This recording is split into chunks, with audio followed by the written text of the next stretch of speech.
Preparaste el mate, yo no preparé, Sheikh. Si yo pego este enlace en mi Facebook, ¿empieza a transmitir también?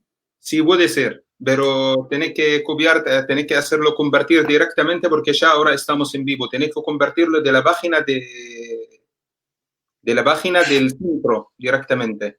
Ok, listo. Entras a la página del centro y bueno, yo lo busco. Assalamu alaikum wa rahmatullahi wa barakatuh. بسم الله الرحمن الرحيم الحمد لله رب العالمين وأفضل الصلاة وأتم التسليم على سيدنا محمد وعلى آله وصحبه أجمعين اللهم لا علم لنا إلا ما علمتنا إنك أنت السميع العليم. En el nombre de Dios, el clemente, el misericordioso, alabado sea Allah, Señor del universo, la paz y bendiciones sean con nuestro amado profeta Muhammad sallallahu alayhi wa sallam y toda su familia y sus compañeros hasta el día del juicio final. Hermanos queridos, otra vez con otro jardín de los jardines del paraíso. Ya todos nosotros sabemos la importancia de la búsqueda del conocimiento y alhamdulillah Rabbil Alamin, agradecemos mucho al Centro Cultural Islámico Rey Fahd por ofrecer esa ventana a todos los musulmanes que hablan español para que puedan adquirir su conocimiento y también siempre avanzar con la religión, con la práctica. Y alhamdulillah, ese programa que arrancó esta semana, que tiene la mayoría de las ciencias islámicas, hablando del hadith, hablando del tafsir, hablando de otras ciencias como por ejemplo el Corán, el Karim, del adab, de muchas cosas, y también el idioma árabe, inshallah, va a tener un parte diariamente, estamos con ustedes, y hoy tenemos la verdad una ciencia muy importante, porque Allah subhanahu wa ta'ala en el Corán, el Karim, dijo, أَفَلَا يَتَدَبَّرُونَ الْقُرْآنَ أَمْ عَلَى قُلُوبٍ أَقْفَالُهَا. Significa acaso que no meditan el Corán, no reflexionan en el Corán el Karim, sobre el Corán el Karim. أَمْ عَلَى قُلُوبٍ أَقْفَالُهَا. Tenemos, no quiero largar mucho, tenemos su excelencia Fadil Sheikh Muhammad Isa García, que está con nosotros. Assalamu alaikum, Sheikh. Es un placer tenerte con nosotros, así podemos beneficiar un poco de sus palabras y de su conocimiento. La verdad es que el gusto es mío. Que el Centro Cultural Islámico de Buenos Aires me invite a dar estas charlas es un gran honor para mí.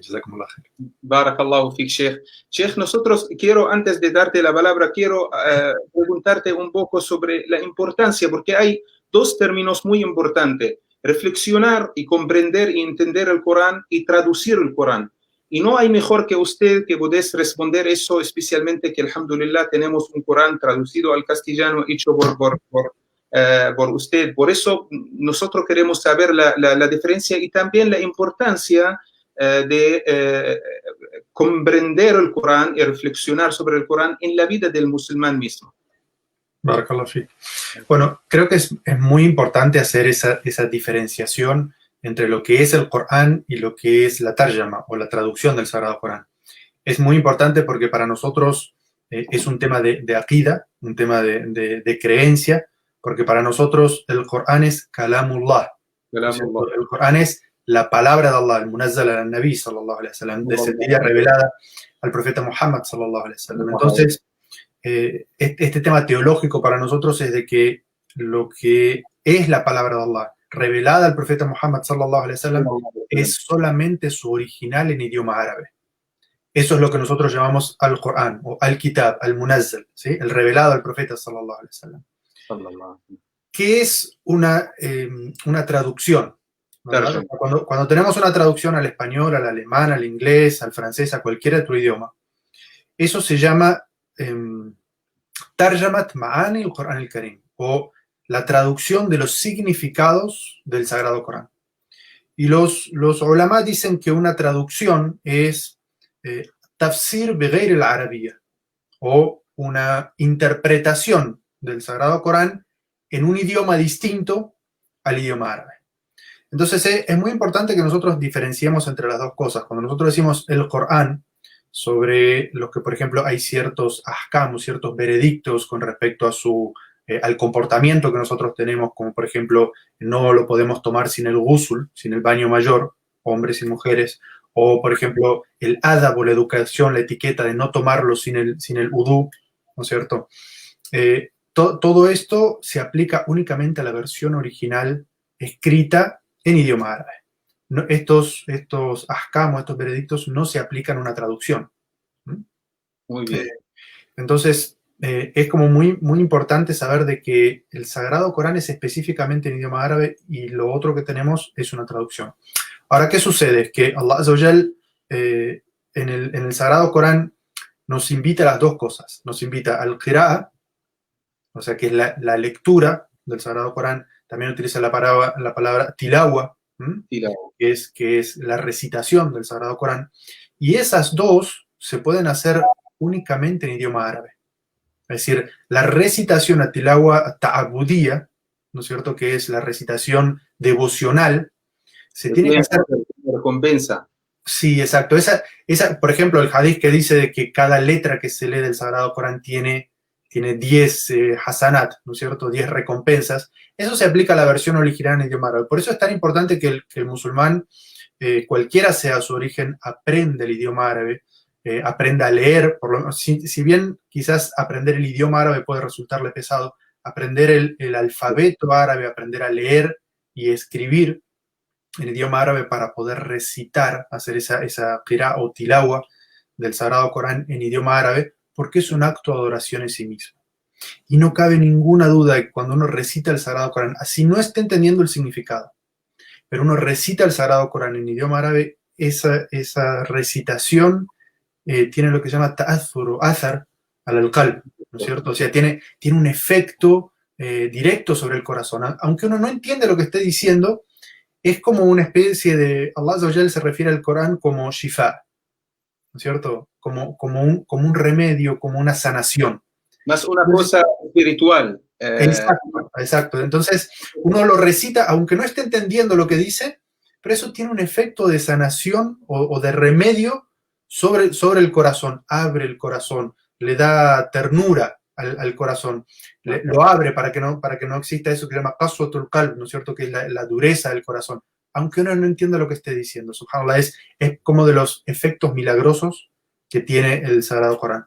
Ahora existe la otra palabra que usted, mashallah, acaba de recitar, que es yatadabbarun al Corán, o la reflexión, el pensamiento, la meditación sobre los significados del Sagrado Corán.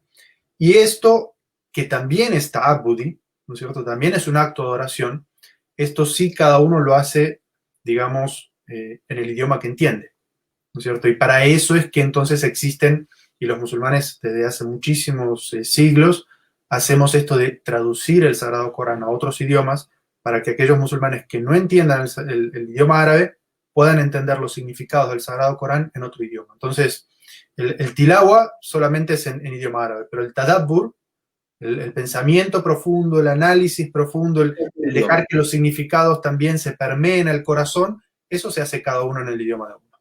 Entonces, Sheikh, lo que nosotros queremos decir o entendimos de usted, que el Corán, como una traducción, obviamente tiene un efecto al ser humano, si va a entender muy bien. Igual, yo quiero decir una cosa, que el significado del Corán, que un musulmán que habla español, inglés o cualquiera, no le va a llegar el significado 100% del Corán.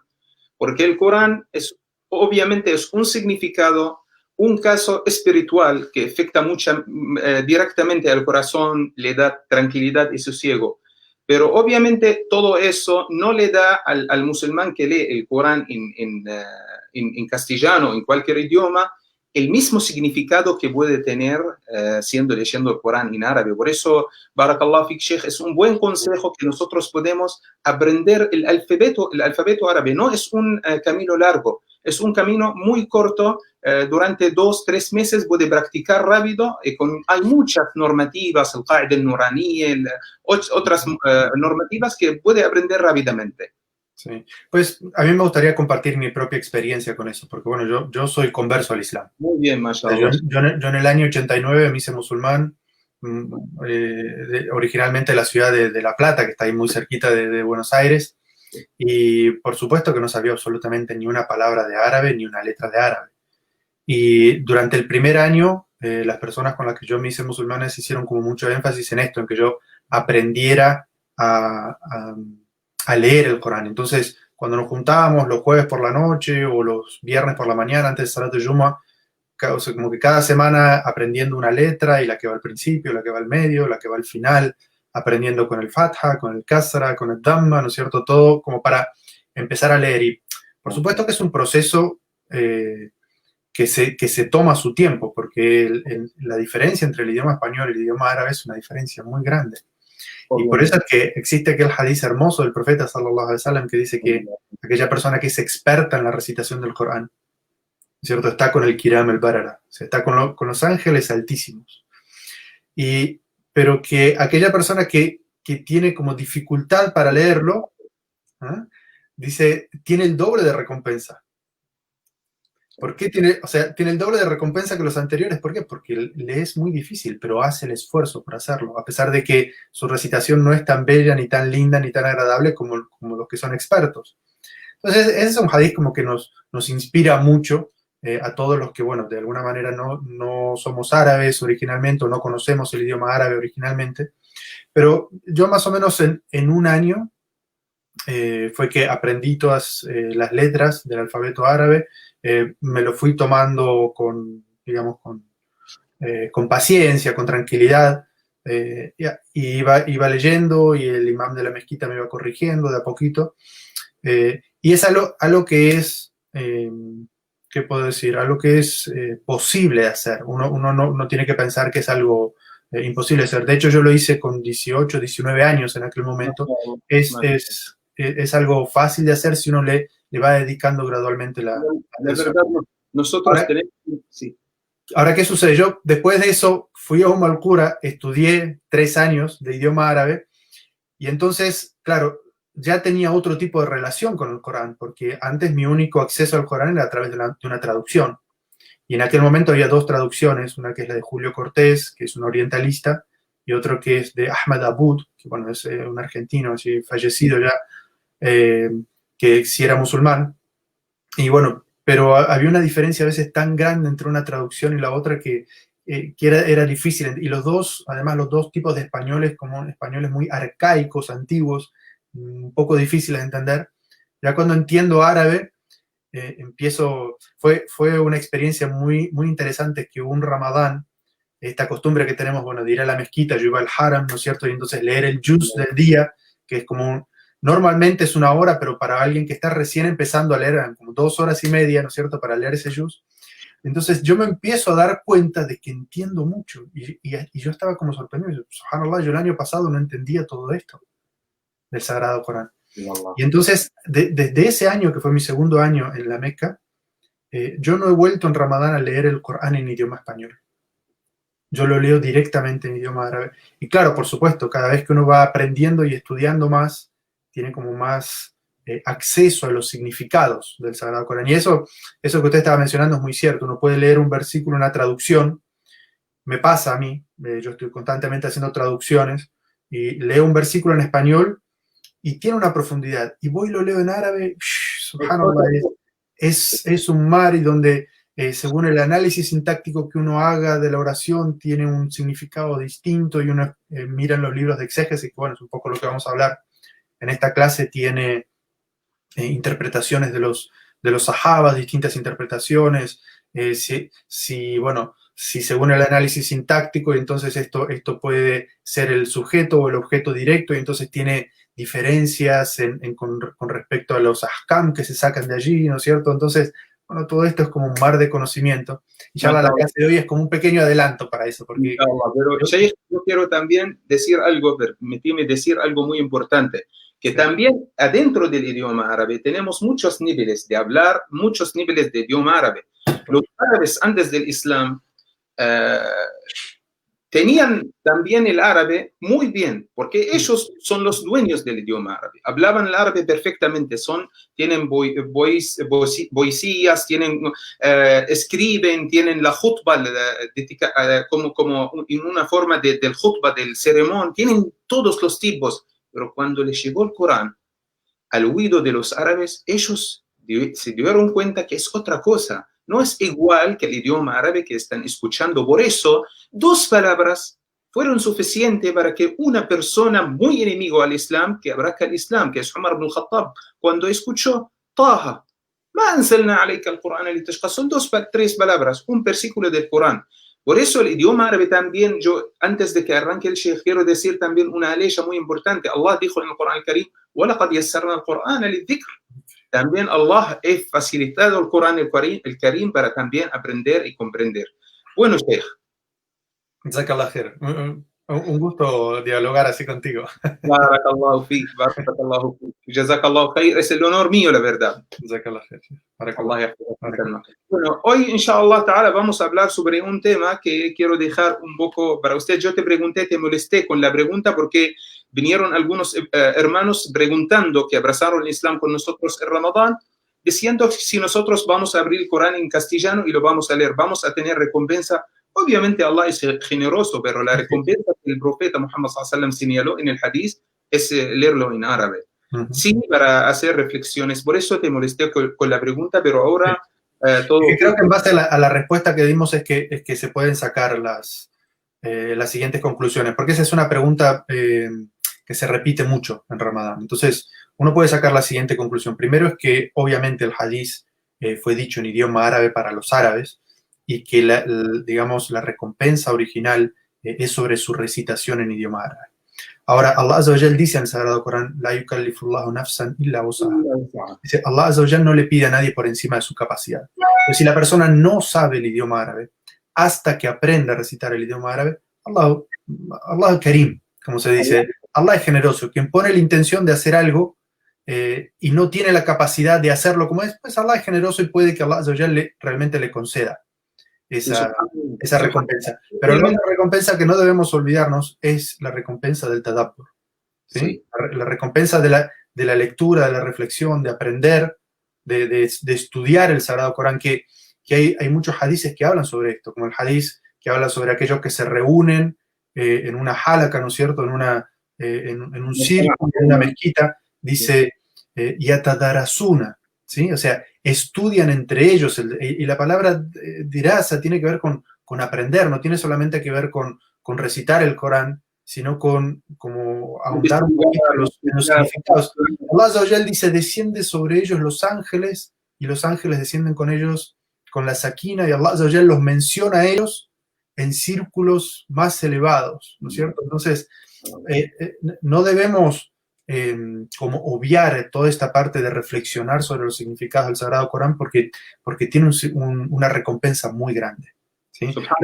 Y esto lo digo para mis hermanos que se convierten al Islam y no entienden el idioma árabe, que no se frustren por este tipo de cosas, porque si no está abierta esta puerta, está abierta esta otra que también tiene una enorme recompensa. ¿Sí? Subhanallah ta'ala. Especialmente, Sheikh, hay una salida que nos enseñó el profeta Muhammad sallallahu alaihi wasallam, una vuelta para tener la recompensa de Allah subhanahu wa ta'ala por leer todo el Corán. Aquellos hermanos que no pueden, el profeta Muhammad sallallahu alaihi wasallam en un día le preguntó a los compañeros, ¿Ayajazu ahadukum an yaqra al-Qur'ana fi jalsa fi mawdi'in wahid? Hadith es auténtico. ¿Acaso que uno de ustedes no tiene, por ejemplo, la posibilidad para tener la recompensa de leer todo el Corán en un solo tiempo, en una hora? Los compañeros respondieron igual que ustedes y nosotros. ¿Cómo vamos a leer todo el Corán? Él dijo leer de 3 veces Qul huwallahu ahad, que es una sura muy fácil. Puede tener la recompensa de leer todo el Corán en árabe eso. Sí. Sí, la verdad que Allah Azza wa Jalla es muy generoso con nosotros. Sí, muy generoso. Alhamdulillah Rabbil Alamin. Y hay que aprovechar la generosidad de Allah subhanahu wa ta'ala siempre. Alhamdulillah Rabbil Alamin. Bueno, Sheikh, nosotros obviamente el tema sobre el tafsir. Sí. ¿De dónde arrancamos con el tafsir? Como me ofrecieron que yo hablara sobre tafsir en esta serie de conferencias que van a ser semanales, dije, ¿por qué no empezar sentando unas bases, ¿no es cierto? De, bueno, cuando decimos la palabra tafsir, ¿a qué nos estamos refiriendo? ¿No es cierto? Y la ciencia del tafsir está dentro de una ciencia que se llama Ulum al-Qur'an, o las ciencias del Corán.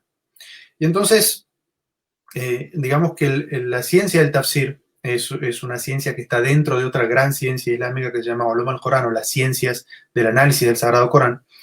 Y entonces, para que podamos entender mucha de la terminología que yo voy a ir utilizando durante las clases, consideré importante que hiciéramos como una pequeña introducción. Quizás nos lleve esta clase y quizás la próxima clase también.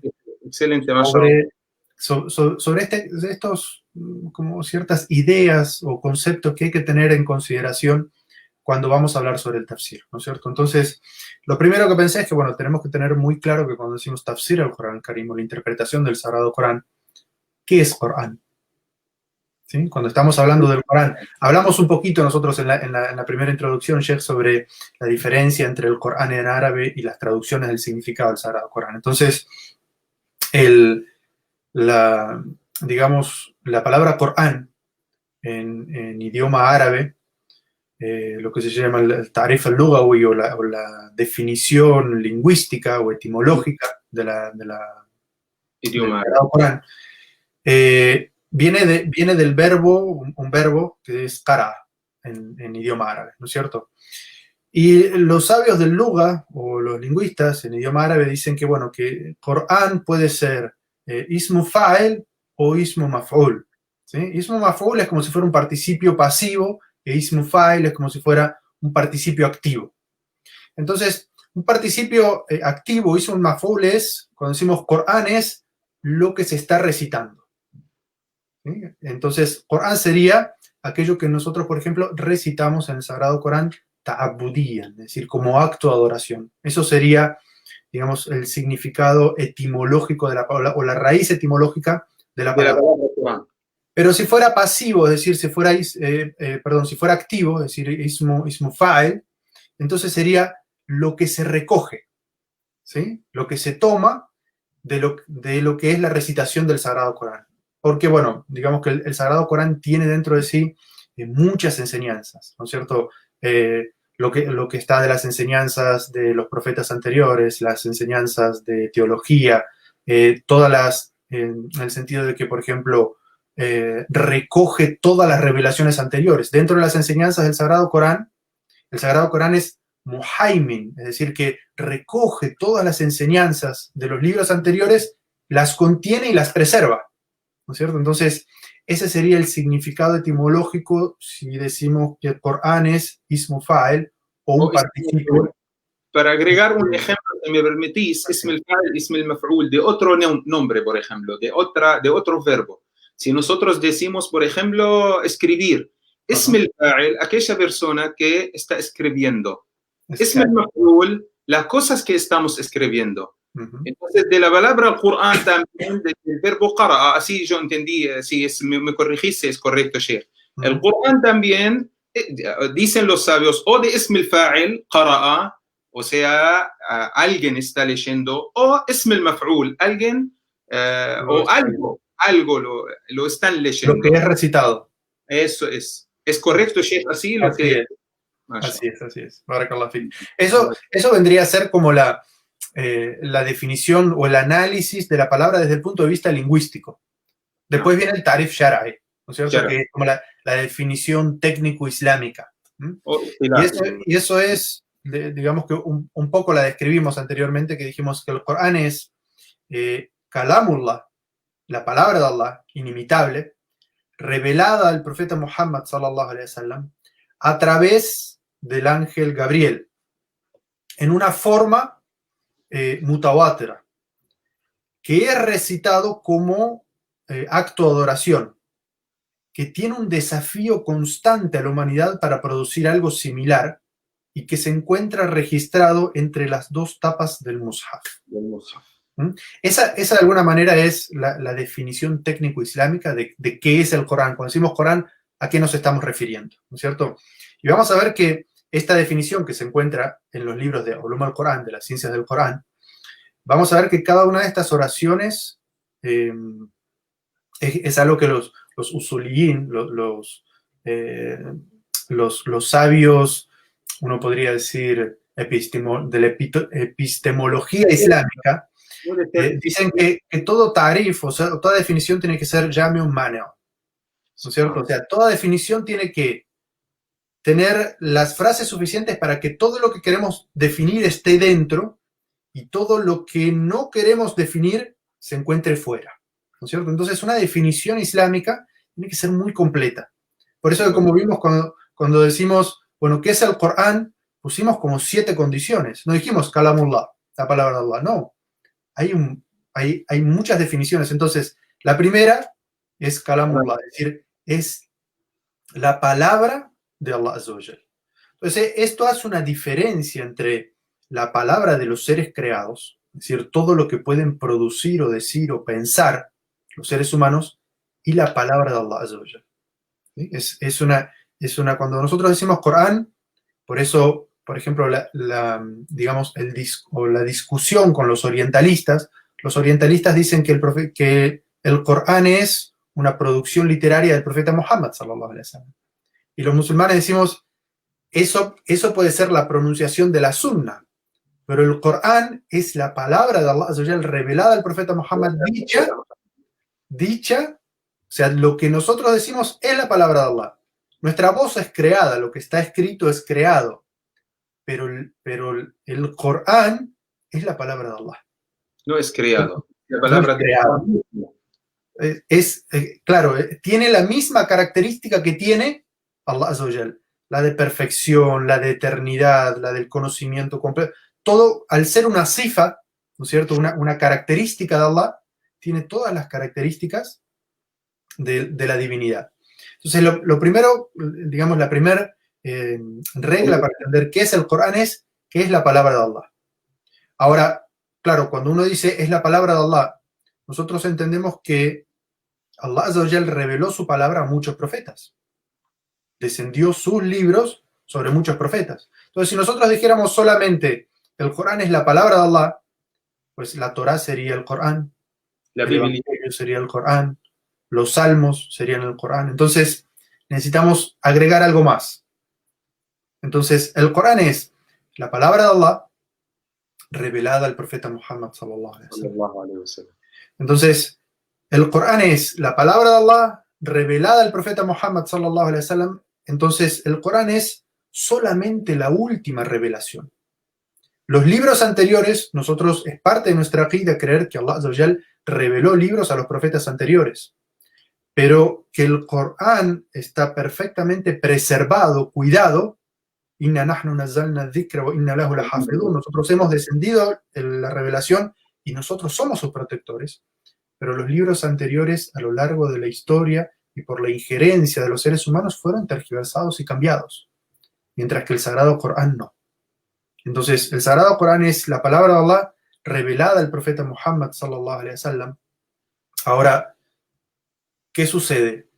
Es que el profeta sallallahu alaihi wasallam recibía revelación, y más de una clase de revelación, porque nosotros sabemos que la sunna del profeta Muhammad sallallahu alaihi wasallam también es inspiración y revelación. Exactamente. وَمَا يَنْتِقُ عَنِ الْهَوَى إِنْ هُوَ إِلَّا وَحْيٌ يُوحَى.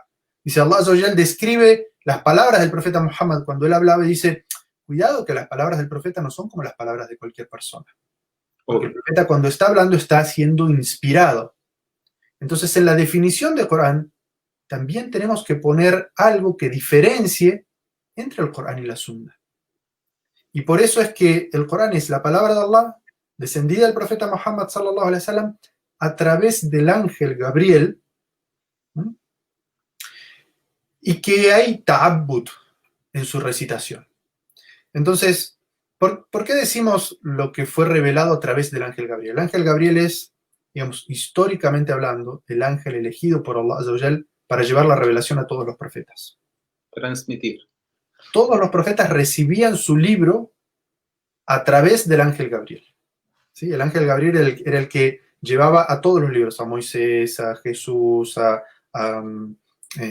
David, a Salomón, a todos. El que llevaba los libros era el ángel Jibril. Ahora, el profeta Muhammad sallallahu alaihi wasallam recibió revelación o recibió, es decir, palabra de Allah de una manera directa, sin la intermediación del ángel Jibril, como por ejemplo Laylatul Isra wal Mi'raj, o Obvio. la noche del viaje nocturno y el ascenso a los cielos, donde Allah Azza wa Jal habla directamente con el profeta sallallahu alaihi wasallam. Sabemos que incluso hay diálogos. El profeta Sí. sallallahu alaihi wasallam habla con nuestro Señor y Allah Azza wa Jal le da órdenes como la orden del Salah, y el profeta baja y se encuentra con Moisés, y Moisés le dice: tu pueblo no va a subir, sube y pídele, y el profeta sallallahu alaihi wasallam vuelve a subir al último cielo y le vuelve a pedir, y Allah le vuelve a responder. Es decir, son diálogos, y sin embargo eso no es parte del Corán, porque a pesar de que es la palabra de Allah eterna, hablada al profeta Muhammad sallallahu alaihi wasallam, no vino a través del ángel Gabriel. Y no es parte de lo que el profeta sallallahu alaihi wasallam dijo: esto es Corán, es decir, no hay ta'abbud en su recitación. Y entonces aquí es donde se hace una diferencia como muy grande entre lo que se considera en las ciencias, esto es no ulum al-Corán, sino ulum al-Hadith, la ciencia del Hadith, en lo cual es el Hadith al-Qudsi, o el hadices en los cuales el profeta sallallahu alaihi wasallam dice: mi Señor dice. Son como inspiraciones al profeta sallallahu alaihi wasallam, o incluso los diálogos directos que él tuvo en el Isra wal Mi'raj, en los cuales él dice: Allah dice, o qala li rabbi, o qala rabbi, o sea, mi Señor me dijo, mi Señor dice. Pero eso no es Corán. No es Corán, porque el profeta sallallahu alaihi wasallam no dijo esto es Corán, y no vino a través del ángel Gabriel. Es decir, para que sea Corán tiene que ser la palabra de Allah revelada al profeta Muhammad sallallahu alaihi wasallam, tiene que venir a través del ángel Gabriel, y tiene que ser, como dijo el profeta sallallahu alaihi wasallam, enmarcado dentro de lo que es el Corán, y que su recitación sea ta'abudía, es decir, que la recitación sea en sí misma un acto de oración. Y por eso es que uno en el Salah recita partes del Sagrado Corán, pero no es válido si uno recita un Hadith Qudsi. Subhanallah. Por eso no puede recitar un Hadith Qudsi. El profeta Muhammad sallallahu alaihi wasallam dijo en un hadith: utitu al-Qur'ana wa mithlahu ma'ahu.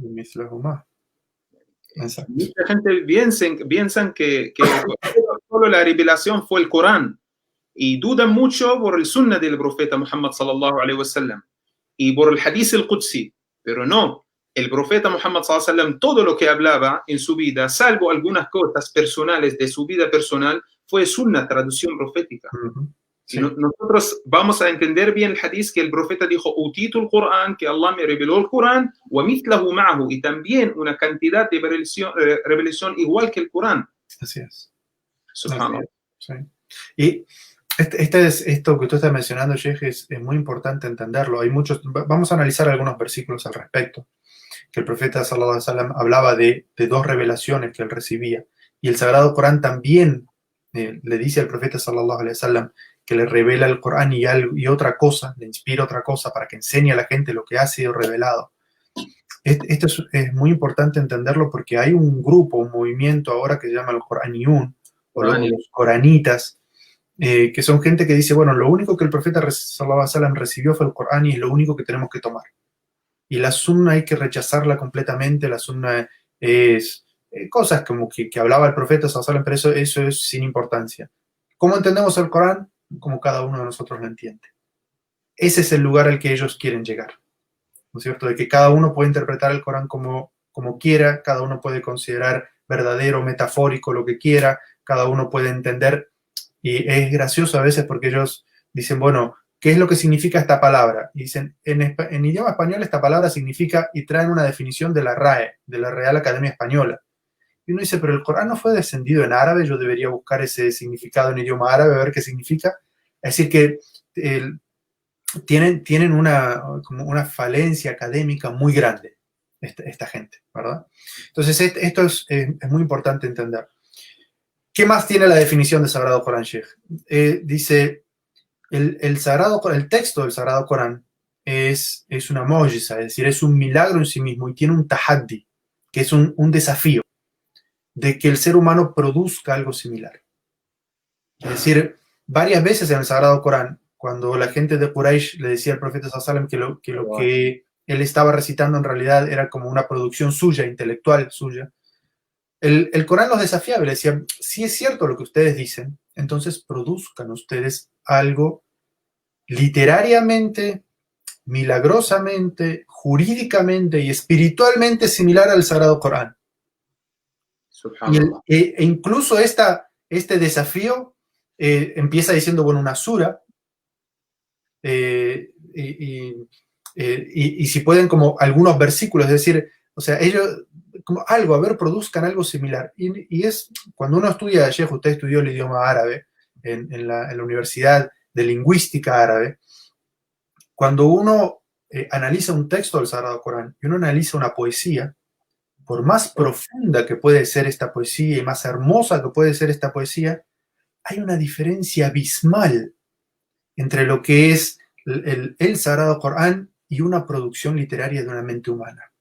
¿No es cierto? Es una diferencia enorme. Y por eso incluso uno puede darse cuenta, hay algunas sectas en el Islam que dicen que hay algunas suras que están perdidas y que ellos las tienen, ¿no es cierto?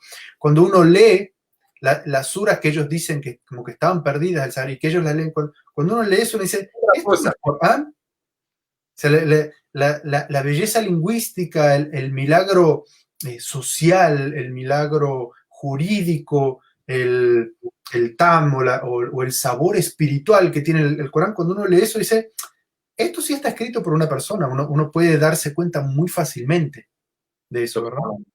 Entonces, el Sagrado Corán también tiene implica este desafío, es decir, que nunca la humanidad va a poder producir algo similar al Sagrado Corán. Y la última condición que los sabios ponen para definir qué es el Corán, dice, Makana beina darfatei al-Mushaf. ¿Sí? O sea, el Corán es lo que está entre las dos tapas del Mushaf, empezando por Surat al-Fatiha y terminando por Surat al-Nas. Es decir, el Corán también tiene una limitación. ¿Sí? Es un libro, lo que está escrito, y eso también es importante entender, y por eso yo hice un énfasis cuando dijimos, bueno, el Corán es la palabra de Allah, pero nuestra voz al recitar el Corán es creada, y la tinta y el papel que nosotros encontramos impreso, el Mus'haf, también es creado. Claro. ¿No es cierto? Y por eso los sabios desde un principio de la historia hicieron una diferenciación entre estas dos palabras, el Corán o el Kitab y el Mus'haf, ¿cierto? El Mus'haf es la versión escrita del Sagrado o impresa del Sagrado Corán. Y por eso como que no hay que como confundir entre una y otra, ¿no es cierto?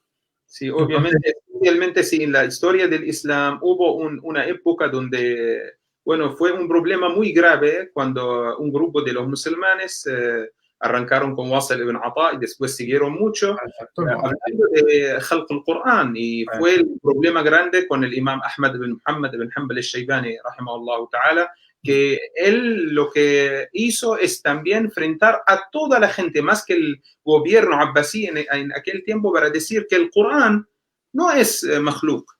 Corán, como dice el Sheikh, no es makhluk, sino es una palabra de Allah subhanahu wa ta'ala. Así es, así es. Bueno, ese tema, Sheikh, es el papel del imam Ahmad ibn Hanbal, y por eso se lo conoce a él como imam Ahlus Sunnah, ¿no es cierto? Él defendió esa posición en un momento que era históricamente importantísimo defender esa posición de Ahlus Sunnah contra esa secta de pensamiento, el Mu'tazila, ¿no es cierto? Que traía ese pensamiento de que el Corán había sido una creación de Allah, ¿no es cierto? Y si nosotros decimos que el Corán es la palabra de Allah, entonces la palabra de Allah tiene las mismas características que Allah, es decir, es eterna, azalí, ¿no es cierto? Entonces no tiene esa característica. Y es también muy importante, por eso decía esta última descripción que hicieron los sabios en la definición, que para decir que algo es Corán, tiene que estar, ¿no es cierto?, en la memoria de los musulmanes, que es parte del Corán, y tiene que estar escrito entre el Fatiha y el Nas. Eso es Corán. Cualquier otra cosa que no esté allí, no la consideramos parte del Sagrado Corán.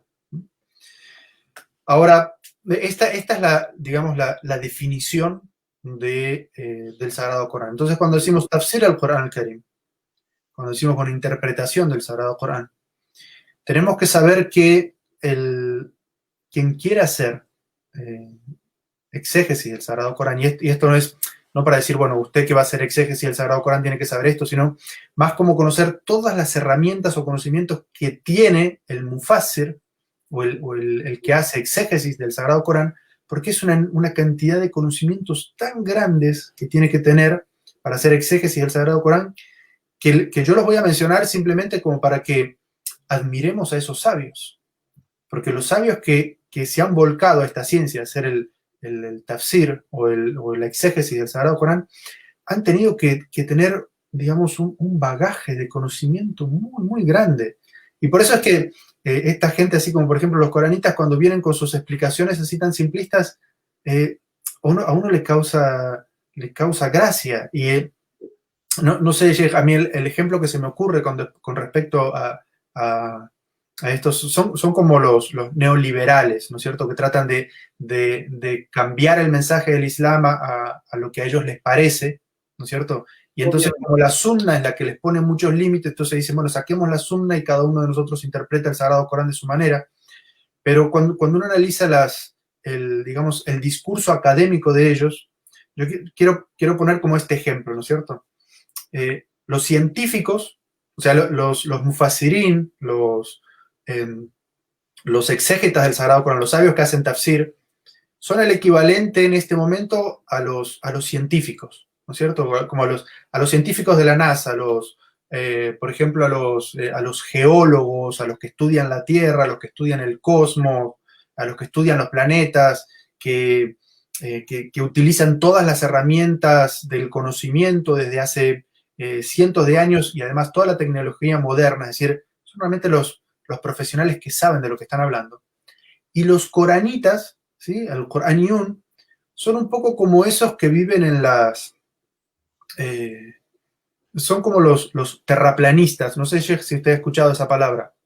Terraplanistas. Terraplanistas son esas personas que viven pensando que hay una conspiración mundial para decir que la Tierra es redonda, que en realidad la Tierra es plana. Sí. ¿Sí? Sí. Y entonces piensan de que en realidad hay una raza de lagartos que viven aquí en la Tierra y que nos tienen a todos los seres humanos dominados, y entonces, pero que en realidad la Tierra es plana y que no nos dejan llegar hacia sus extremos, obviamente, ¿no es cierto? Y entonces es gente que vive como en una pseudociencia todo el tiempo. Y así son estos al-Qur'aniyun, ¿no es cierto? Los coranistas. Son personas que no tienen ciencia, no tienen academia, que cuando uno estudia todas estas herramientas, yo voy a mencionar una lista ahora y voy a explicarlas así como muy brevemente, todas las herramientas académicas que tiene que tener una persona para hablar del Sagrado Corán son muchísimas. Y por eso el profeta sallallahu alaihi wasallam dijo en un hadith, dice, man tahaddasa bil Qur'an bighayri ilmin faqad akhta walau asab. Dice, quien habla o quien interprete el Sagrado Corán sin conocimiento se ha equivocado, aunque por casualidad haya acertado. ¿No es cierto? Entonces el profeta sallallahu alaihi wasallam dijo, si uno no tiene conocimiento de la interpretación del Sagrado Corán, lo mejor es permanecer callado y preguntar a la gente de conocimiento. Pregunten a la gente de conocimiento si es que no saben.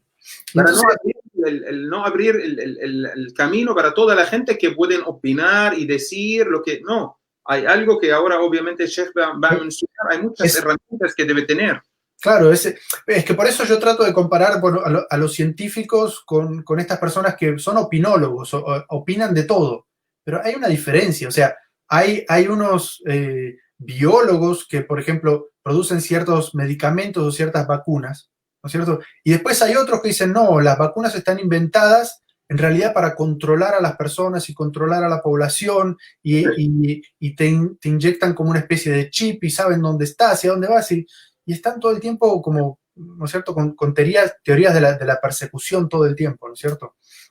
Sí, hay una diferencia muy grande. Por ejemplo, la primer herramienta que necesitan, que usted bien mencionó, Sheikh, es el lugha. O sea, el mufassir, el exégeta del Sagrado Corán, necesita conocer muy bien el idioma árabe.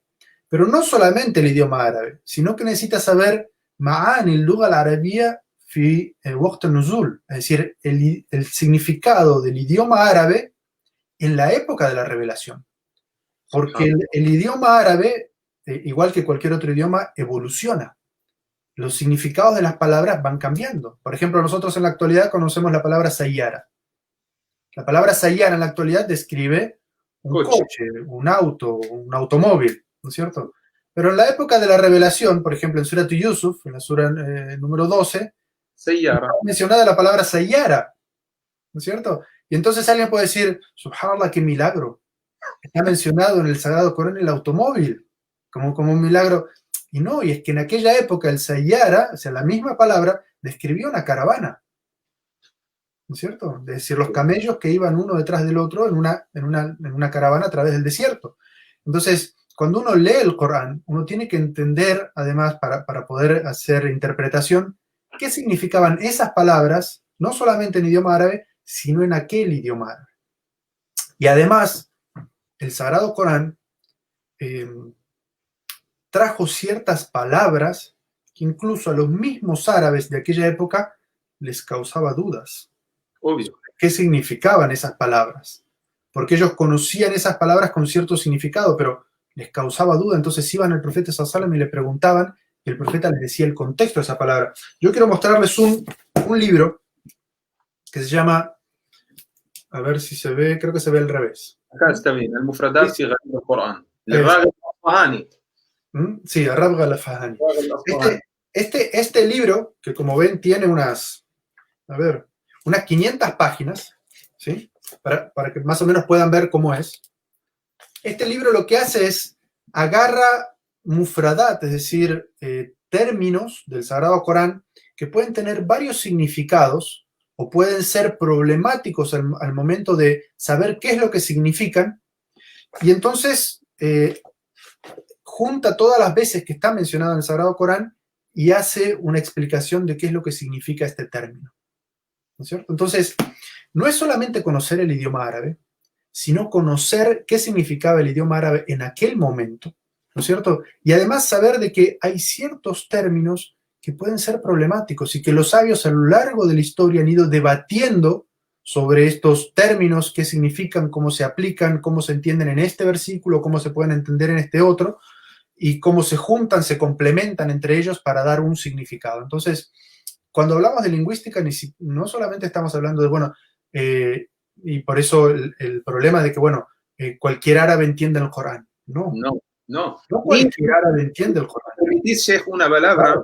Abdullah bin Umar, radiyallahu anhu, él dijo, yo no entendía qué significan fatarat, ida as-sama'u fatarat, porque de la palabra fatarat, hasta que una vez vinieron dos beduinos o dos del A'rab, están peleando por un pozo. Entonces el primero le dijo al otro, ana fatartuha, yo le hice, o entendió qué significa la palabra. Ni Abdullah ibn Umar ni los sahaba sabían todos los significados, y viene hoy, en el año 1441, una persona, sea ingeniero o médico o cualquier cosa, que quiere opinar por el Corán el Karim y no sabe nada de la lengua, no sabe nada, no tiene nada de las herramientas. Claro, esta primera, Sheikh, digamos que era como la primera herramienta que yo quería mencionar, porque es como muy importante que entendamos la profundidad del idioma árabe que hay que conocer para poder hacer exégesis del Sagrado Corán. Y por eso es que, honestamente, cuando yo inicié el proceso de la traducción del Sagrado Corán, a mí me llevó 5 años, Sheikh, traducir el Sagrado Corán. Mashallah. Porque la verdad es un trabajo muy lindo. Me gusta mucho porque es muy cerca a la manera que entiendan la gente. Como habías dicho, que otras traducciones que tienen un lenguaje mucho más, una lengua mucho más alta. Arcaica, sí. Algo formal. Sí. Y a mí me pasaba mucho de que, bueno, yo no solamente leía el Corán en árabe y las explicaciones en árabe, sino que buscaba en otras traducciones, en otros idiomas, y a veces me tocaba incluso levantar el teléfono o escribir un email a alguno de mis profesores en la universidad o a alguno de los shuyukh con los que yo estudié y decir, explíqueme un poco más esto, qué significa, qué alcance tiene esta palabra, porque subhanallah, y la responsabilidad que yo sentía cuando terminaba de hacer una traducción. Y además yo hacía la traducción y se la mandaba al hermano Anas Quevedo, que él hacía la muralla o la revisión, y él me mandaba como diciendo, bueno, pero yo busqué en esta interpretación y se podría traducir de esta manera, y en este otro libro de tafsir tiene esta otra acepción, y después se la mandábamos a un hermano que es Said Pedraza, que es el lingüista que revisó, y él decía, bueno, pero esto lo podríamos decir en español más bonito de esta manera. Y entonces nosotros dos le decíamos, bueno, pero esa palabra tiene otro significado en el idioma español, entonces cambiaríamos lo que dice el árabe, y así. ¿No es cierto? Entonces un trabajo de grupo. Igual yo leí también el Muqaddima, que también tu papá puede ser que sí, claro. A leer el Corán para ver cómo puede entenderlo un argentino. Así es, subhanallah, sí. Sí. Y a mí me pasaba que yo encontraba como el momento más especial para trabajar en esa traducción por la noche, cuando estaba todo tranquilo. Mi hijo mayor, que ahora tiene 11 años, estaba recién nacido.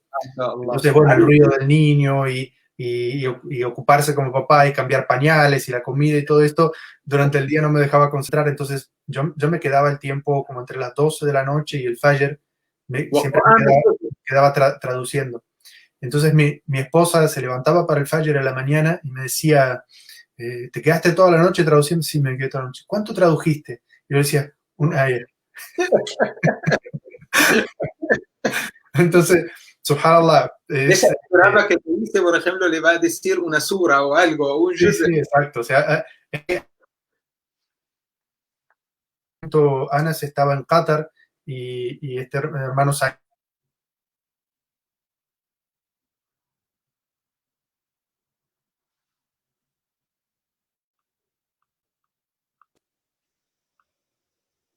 se cortó un poco, ¿así me escuchás, Shay? Sí, lo escucho bien. Ahora está bien. Bismillah. Entonces, esta era la primera herramienta, que es el idioma árabe, entender el idioma árabe. Wow. La segunda herramienta que necesitan conocer los que van a hacer el tafsir es tener un conocimiento islámico muy amplio del Corán, de la Sunna y de Athar Sahaba.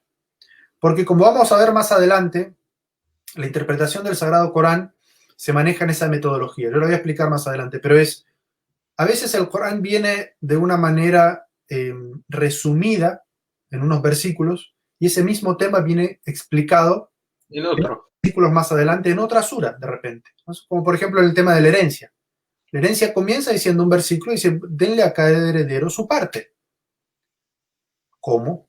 ¿Cuál es la parte de cada uno? Eso se encuentra en otra parte del Sagrado Corán especificado. Entonces, hay muchas partes del Sagrado Corán que se explican a sí mismas en otras suras. Entonces, quien vaya a hacer exégesis del Sagrado Corán prácticamente tiene que memorizar todo el Sagrado Corán, tiene que conocer todos los temas que se tratan en el Sagrado Corán, porque muchas veces el Corán se explica dentro del Sagrado Corán y el significado de las palabras se explican dentro del Sagrado Corán, pero en otra parte.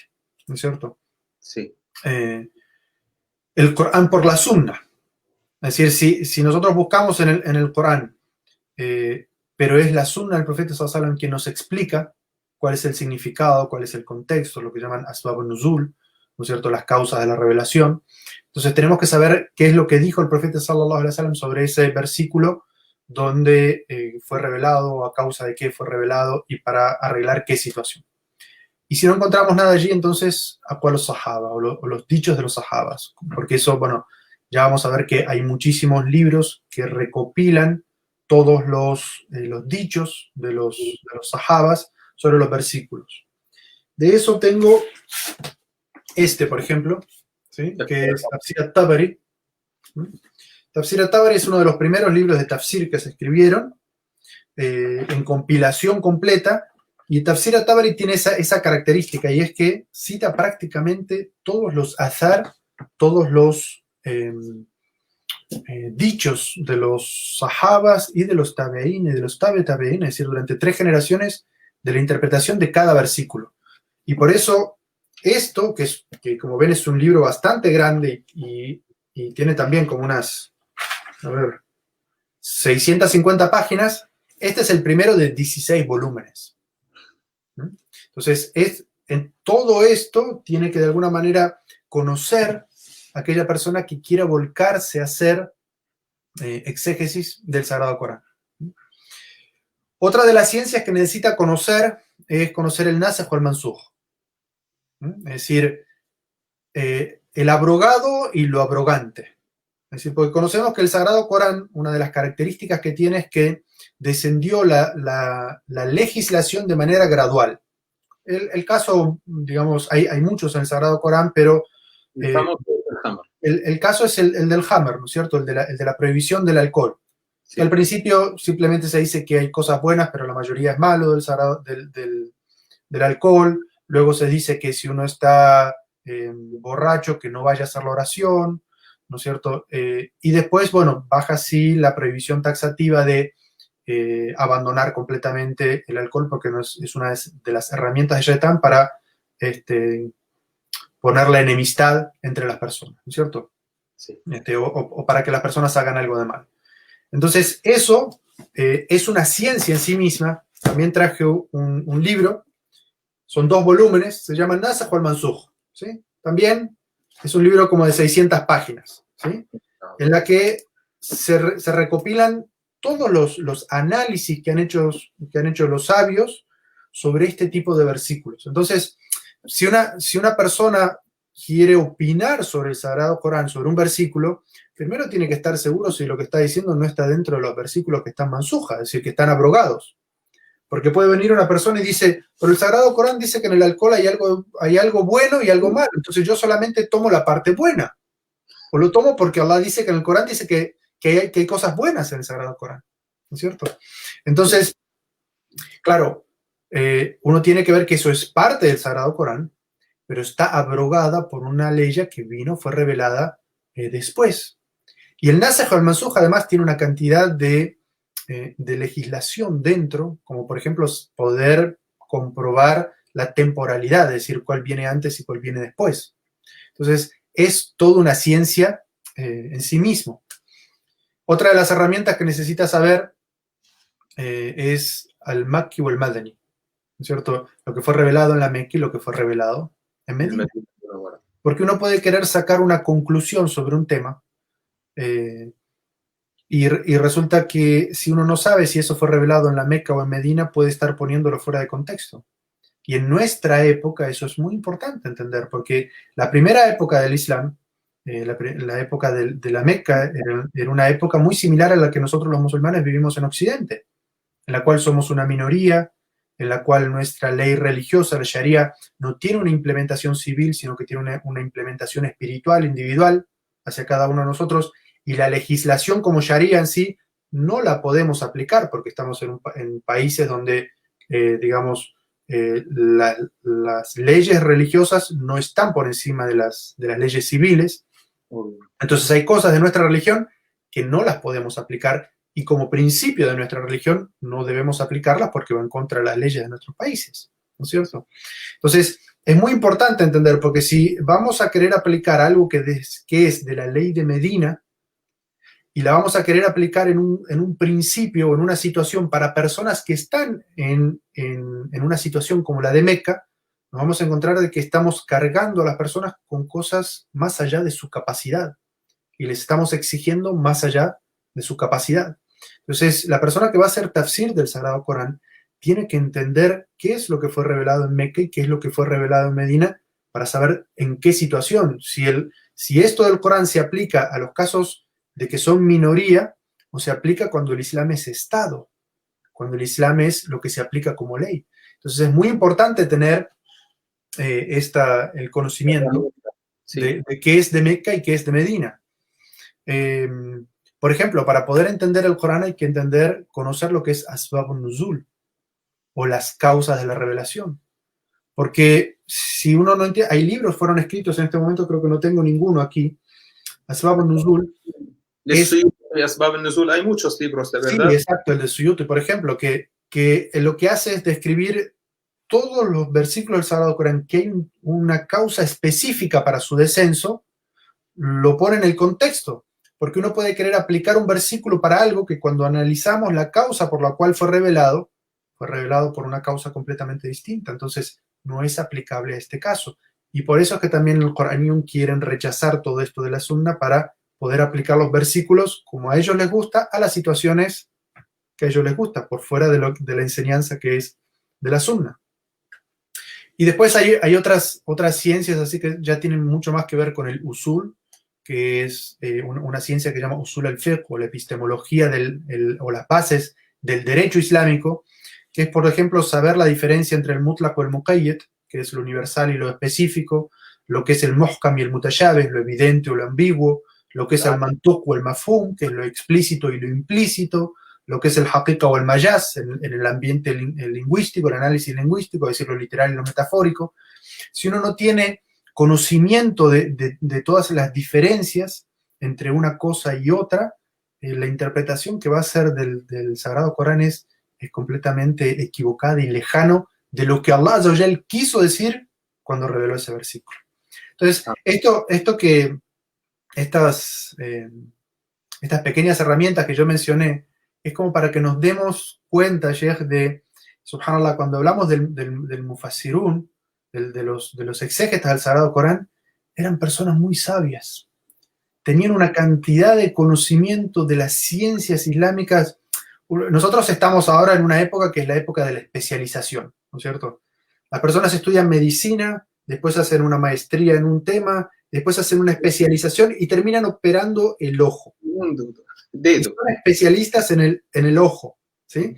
Y claro, las ciencias islámicas también, pero cuando hablamos de los primeros sabios, para llegar a ser especialistas en tafsir, tenían que conocer absolutamente todas estas ciencias islámicas y ser expertos en estas ciencias islámicas, porque desconocer alguna de estas ciencias obviamente llevaba a que el proceso del exégesis, de la interpretación, estuviera mal orientado. Entonces, esto es para que cuando, o sea, abrimos un libro de exégesis y decimos, bueno, en Tabari dice tal cosa, o en Ibn Kathir dice tal cosa, o buscamos en los libros de exégesis, sepamos que estas personas, subhanallah, tenían un mar de conocimiento, tenían una mochila de conocimiento tan grande que realmente como que honremos a nuestros sabios, porque ellos hicieron un esfuerzo muy, muy, muy grande para dejarnos simplificar. Un libro de tafsir para nosotros significa una vida de estos sabios en la cual nos simplificaron a nosotros la tarea de buscar todo esto. Entonces, subhanallah, es como cuando son mencionados esos sabios, realmente lo que se llama ijlal al-a'imma, ¿no es cierto? O honrar o reverenciar o admirar a esos sabios que dieron, imagínense, subhanallah, este libro que yo les dije que tiene 12 volúmenes, en el año 350, cuando fue escrito esto, es decir, que apenas había papel, apenas había luz, era difícil encontrar la tinta, como una persona que se dedicó durante toda su vida a escribir eso para dejarlo como un legado para nosotros. Y también quedó mucho tiempo como manuscrito hasta que igual nosotros, Sheikh, Barakallahu Fik, por tantas cosas que preparaste para mostrar a los hermanos, hay muchos sabios que vos, cuando vas a leer en una, por ejemplo, interpretación de una ley, vas a marcar la diferencia y vas a entender muy bien lo que estás hablando, que, subhanallah, tienen una mochila de conocimiento. Por ejemplo, si hablamos de cualquier persona, el Imam al-Zamakhshari, aunque sea tiene algunas cosas del i'tizal, tiene algunas, pero mashallah, es un lingüístico árabe que ni siquiera ahora los profesores y que tienen doctorado en las universidades del idioma árabe no pueden entender lo que había dicho. Ellos, subhanallah, aprendían muchas cosas y perfeccionaron muchas cosas para llegar a un nivel donde pueden interpretar, porque lo que estás interpretando no es el dicho de Zahir, ni el dicho de Muhammad, es el dicho de Allah subhanahu wa ta'ala. Sí. Subhanallah. Bueno, Sheikh, hasta aquí llega la clase de hoy. Subhanallah. Solo quiero... Hoy hablamos de la definición del Corán y las herramientas que necesita tener el mufassir. La clase que viene, inshallah, vamos a hablar sobre la metodología del tafsir.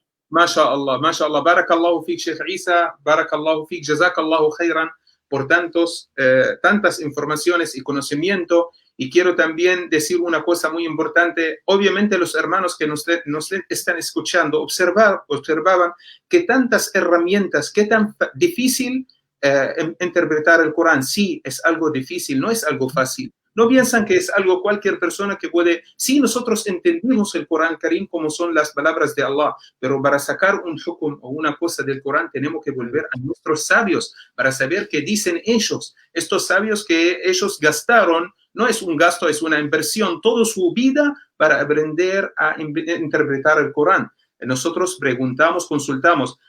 Última cosa que también ni siquiera Abu Bakr as-Siddiq, Sheikh, Abu Bakr as-Siddiq, venían a Abu Bakr as-Siddiq, el primer califa bien guiado, le preguntaban y él dice, no sé.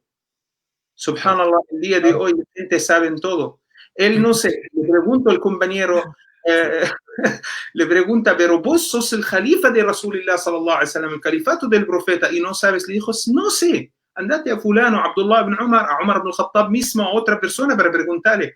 Ellos no tenían vergüenza de decir no sé. Por eso, alhamdulillah, Rabbil Alamin, de tenerte, Sheikh, con nosotros, así podemos entender un poco sobre el Corán, el Karim y todas las cosas lindas, lo que traíste. Te agradezco mucho. Inshallah, hasta la semana que viene. Nos vemos. La semana que viene, inshallah. وإلى اللقاء إن شاء الله. بارك الله فيك شيخ. السلام عليكم ورحمة الله. الله وبركاته. الله يبارك فيك.